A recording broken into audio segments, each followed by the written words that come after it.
Hello friends, പുതിയൊരു വീഡിയോയിലേക്ക് എല്ലാം സ്വാഗതം. സൂപ്പർ കപ്പിൻ്റെ പ്രീ ക്വാർട്ടറിലെ മത്സരത്തിൽ ബ്ലാസ്റ്റേഴ്സിൽ തകർപ്പ് വിജയം. നിലവിലെ ചാമ്പ്യന്മാരായ ഇമാമി ഈസ്റ്റ് ബംഗാളിനെ 2-0 തോൽപ്പിച്ചുകൊണ്ടാണ് ബ്ലാസ്റ്റേഴ്സ് ക്വാർട്ടർ ഫൈനലിലേക്ക് മുന്നേറിയിട്ടുള്ളത്. ബ്ലാസ്റ്റേഴ്സ് മികച്ച പ്രകടനമായിരുന്നു മത്സരത്തിലുടനീളം കാഴ്ചവെച്ചത്.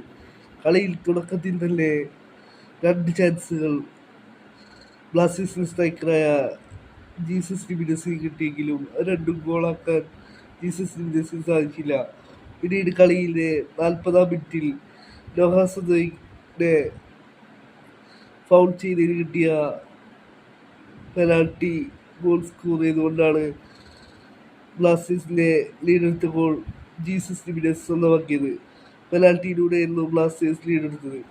പിന്നീട് കളിയുടെ 64-ാം മിനിറ്റിൽ നോഹാസദോയുടെ ഒരു തകർപ്പൻ ഗോളല്ലേ രണ്ടാമത്തെ ഗോളായി ബ്ലാസ്റ്റേഴ്സിന് വേണ്ടി സ്വന്തമാക്കി നോഹാസദോയ്. ഒരു അടിപൊളി ഗോളായിരുന്നു നോഹാസദോയുടെ ബ്ലാസ്റ്റേഴ്സിന് വേണ്ടി സ്വന്തമാക്കിയത്. ഒരു ക്ലീൻ ഷീറ്റ് വിജയം തന്നെ സൂപ്പർ കപ്പിലെ ആദ്യ ക്വാർട്ടർ ഫൈനൽ മത്സരത്തിൽ തന്നെ ബ്ലാസ്റ്റേഴ്സ് സ്വന്തമാക്കാനായി സാധിച്ചിരിക്കുകയാണ്. ബ്ലാസ്റ്റേഴ്സിലെ പുതിയ ഹെഡ് കോച്ചായ ഡേവിഡ് കാറ്റലയുടെ കീഴിലുള്ള ആദ്യ ഒഫീഷ്യൽ മത്സരമായിരുന്നു ഇന്ന് കളിച്ചത്.